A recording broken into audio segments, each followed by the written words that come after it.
With the Tamron Lens Utility mobile app, we can turn the focus ring into an aperture control. That's really useful for photos because we can adjust the aperture directly at the lens.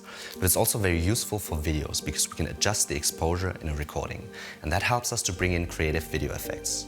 We've used this in a short film that we just shot here, so let's take a look at one of the scenes and then how we shot everything.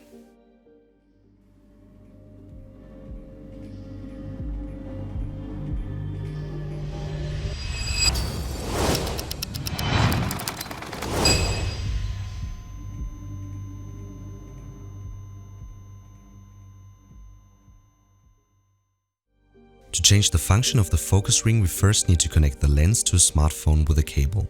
In the app, we can then assign a new function to the focus set button. In the Lens tab, we go to Switch button and activate the ring function. Then we can decide if we want to click or hold the button. That's basically it, and we can directly use the feature on our lens. When we now click or hold the button, the function of the ring switches between the focus and the aperture.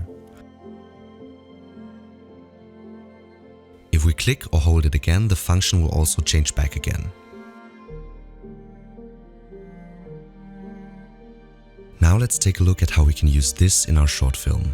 In our shot, we want the exposure to change in between, so we can use this later for a transition. For that, I open the aperture all the way to overexpose the shot in the beginning. During the recording, I turn the ring to close the aperture and to make our shot darker.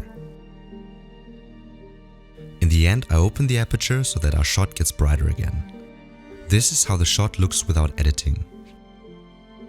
In post, we speed the shot up and add some old film effects.